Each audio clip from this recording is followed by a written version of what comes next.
Hello, friends, and welcome back to r/ProRevenge. Today we have one more set of great revenge stories. But before we start, if you're new here, don't forget to subscribe to the channel and turn on notifications so you don't miss a new video every single day. And our first story. Took a year, but I sued the unsuable. So after a year-long battle, this finally came to a close. Maybe not my revenge, but revenge on my behalf. Little backstory. I bought a house about 5 years ago, and in 3 years it flooded 3 times. It never flooded in the 40 years before. Thanks, climate change. Finally, after the third flood, my wife and I were financially able to move out and sell the house for a loss. We searched around and found our dream house, or so we thought. After living in the new house for about 6 months, we noticed something very peculiar. Whenever it would rain hard, the bathtub would backfill with sewage and the toilets wouldn't flush. So we called a plumber. The plumbers were awesome and told us that our sewer lines had broken between the house and the city sewer line, and while we could try to spot fix, we'd probably need to replace the entire line. Ouch. Having just dumped a bunch of cash on a new house and taking a loss on the old house, we said try to keep it as cheap as possible. They dug up where the line was broken. Broken's an understatement. The line had all but dissolved. We were going to have to replace the whole line, about $5,000. Not the best time, but okay, let's do it. Once they exposed the line the best they could, I got a call from the plumbers. The line is broken up so badly, they can't find where the residential line ties into the city line or tap. Now, the homeowner is responsible for the residential line, but the city is responsible for the tap and the main line. I asked the plumber what's needed, and he says we need to get the city plans and dig and uncover the tap. More digging equals more money. At this point, it's been 2 weeks. I just want to crap in my own house and take a shower. Okay, dig the hole. They dig a 4x4x10 hole and find nothing. We double-check the city's plans, and they're right where the plans say the tap is. Now we have to deal with the city. We call 311 as directed, and after sitting on hold for 3 hours, a city official sends us the same plans with the location where we dug. We call back and say we already dug there and there's no tap. Getting nowhere with the city, my wife finally goes down to City Hall, and after spending a vacation day hanging around waiting for someone, she finally gets in to meet with an official. Let's call him Richard. Richard prints off the same plans we already have been given and says we need to dig where it's marked. My wife takes out her phone and says, "Look, it's not there." At this point, he mutters to himself and takes out a pen and draws on the plans, marking the actual location. It shows the residential line doglegging from the original drawings about 10 feet west of the initial location. It was apparent that he doesn't want to waste his valuable, cushy government job time on my wife. It was pretty obvious he just made something up to get her out of his office. Plumbers come out, dig a second 4x4x10 hole, read more money, and surprise, surprise, the tap isn't there either. Fun. Back to City Hall, and another vacation day wasted waiting for Richard. At this point, we don't want another hand-drawn map. Somebody from the city needs to come out and mark where the damn tap is. They come out, and I burn a vacation day to wait around for them. To their credit, they got down in the sewer, did some digging around, and mark a new spot between the 2 big holes. Finally, a real location. Plumbers come out, dig a third hole, and if you think they actually found the tap, you'd be mistaken. At this point, the entire backyard is destroyed. Piles of dirt everywhere. The lawn is dead. The trees are dead. It's ruined. Our beautiful new house's backyard is literally crap. Back down to Richard's office. Another vacation day burned. We're livid. We remain calm, but insist that we must not have been tied into the city's main line. There was no tap. Now you might be thinking, how did we not know? 6 months of sewage just piled up in your backyard? Well, in the backyard, there's a large dirt mound that had been turned into a nicely landscaped forest. You can kind of see it in the backyard picture. Lots of room to absorb the sewage that only 2 people would produce, but if it rained hard, the dirt was saturated and it would backfill the bathtub and toilets wouldn't flush. Richard doesn't accept responsibility, but does send out the contractor who did all the work for taps in my area. The contractor comes out, and I get the full story. 2 years prior, while the previous owner was doing improvements and not living in the house, the main line of the sewer was replaced. Basically, they slide the new tubing into the old tubing underground, then go in and install new taps for each house. Since no one was living in the house, they couldn't get into the backyard and told the city they did not service our house. I'm furious. It's been 3 months, $20,000, and all the wasted time and vacation just because Richard was too lazy to do his job and make one call to the contractor to sort it out.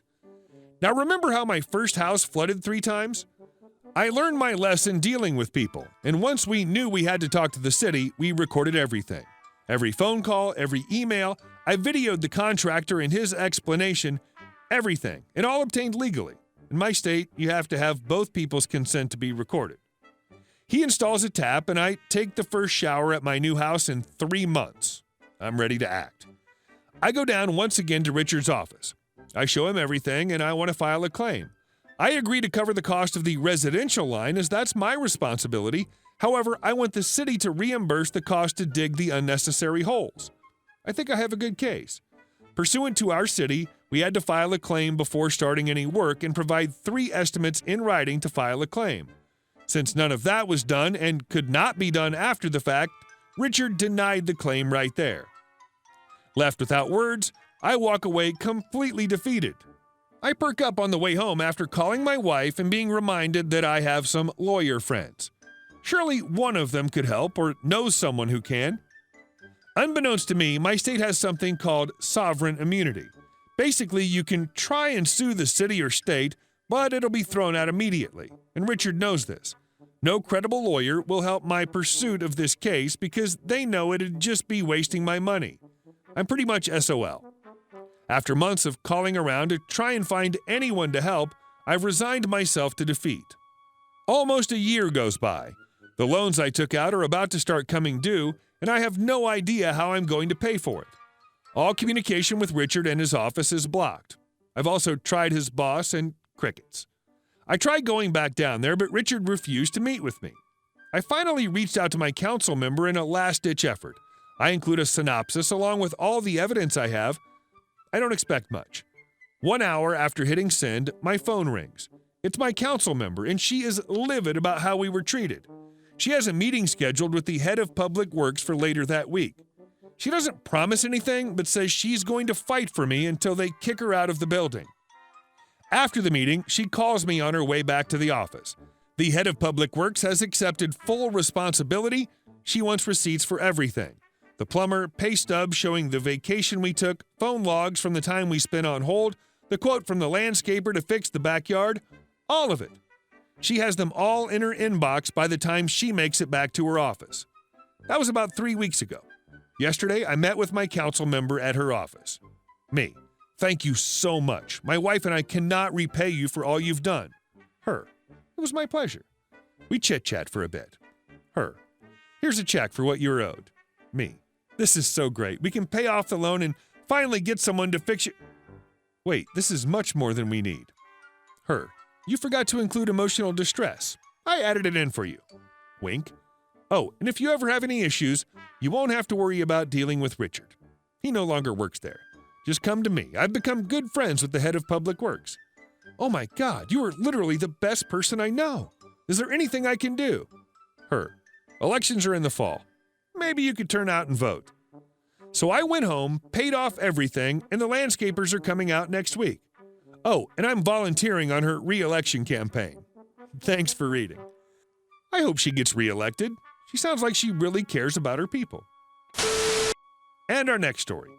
Problem neighbor feeding feral pigeons stink bombs. A tough response, but it worked. I live in a 10-story apartment building in a dense part of a city with numerous other tall complexes, but also a number of old single-family homes. One such home abuts my building, directly under my 8th-floor apartment. The longtime owner has had a pigeon coop in his backyard for years. The birds smell and are a nuisance, but no big deal. Then about 6 months ago, the owner took it upon himself to dump 20 pounds of bird seed in his backyard daily, attracting 200 to 250 city pigeons. They're literally feral that lived in a nearby park, but once the feeding started, they ended up hanging out my neighbor's roof most of the day. Every day. Complaints to him to desist were fruitless. Numerous neighbors also complained to city officials, but they were useless. Animal rights activists on our city council who halted a pigeon control program a few years back as cruelty to animals are very pro-animal. They refused to take action under the pretext that there is no sort of nuisance law the city could use in this case. The smell from pigeons in his yard progressively got worse, and the birds started roosting on our property and crapping on parked cars. Several disgruntled neighbors, including me, pondered a solution for months. A neighbor and I arrived at a solution: artificially escalating the nuisance level of the problem, specifically the bird reek, so the city can no longer ignore the nuisance. It had to be logical, secretive, and calibrated. Someone couldn't throw dog poop onto his property and expect an outcome. Long story short, we concocted an odorous slurry. Using my 8th floor balcony directly over the pigeon lover's backyard, I gave it a gradually increasing midnight sprinkling of slurry, which disappeared into the grass in his messy backyard.